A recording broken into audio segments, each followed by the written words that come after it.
going to have to recommend to your mother that I start seeing you twice a week. I hardly think that'll be necessary. Sydney, it's pretty clear to me that your anxiety is only getting worse. In fact, your mother just told me a pretty interesting story about you. What? She wasn't supposed to say anything. Sydney, you and I both know it's not unlike you to suffer from severe panic and hallucinations like this. It wasn't like that this time. It wasn't my anxiety. I see. Why don't you tell me about it? I got home from school. My mom wasn't there yet, which was strange.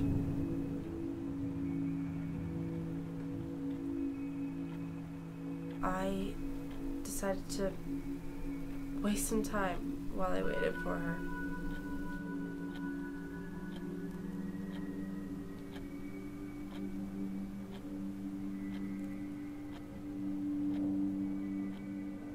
It had been almost 3 hours. I thought I should call her.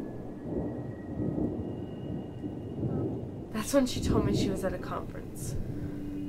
That she wouldn't be home all night.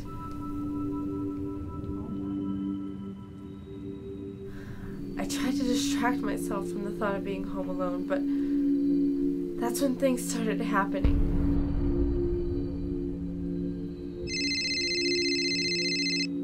I looked at the caller ID, but it was blocked, so I ignored it.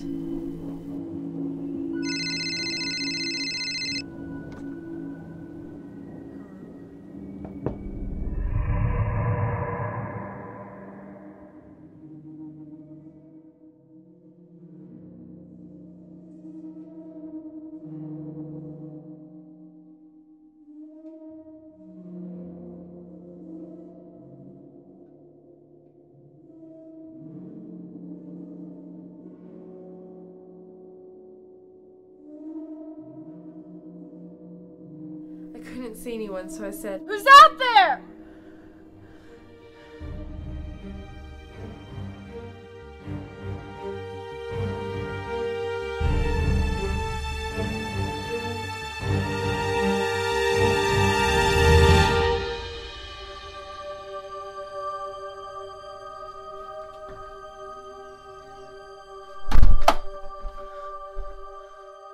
I went to the kitchen to turn on the alarm. Doors and windows on. That's when it happened. System disarmed. The alarm turned itself off. And then I went to the bathroom to try and wake myself up from what I thought was a bad dream. I tried reading a book. I tried going to sleep.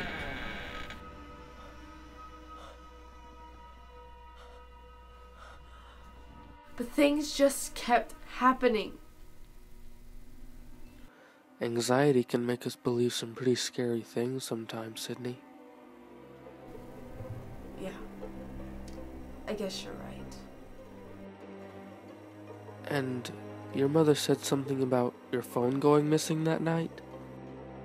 Oh, I forgot. It was earlier that evening. I set my phone down to see what it was.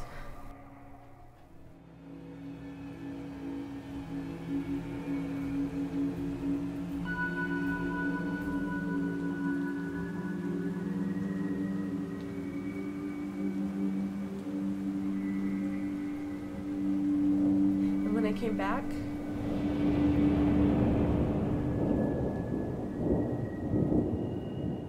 it was gone. Perhaps you just set it down somewhere other than where you thought you did.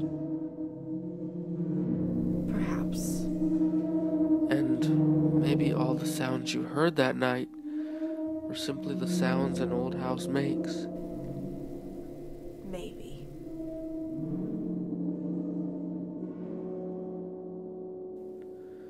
Sydney, I just want you to know anytime something like this happens, you can tell me. That's funny. You have the same ringtone as me.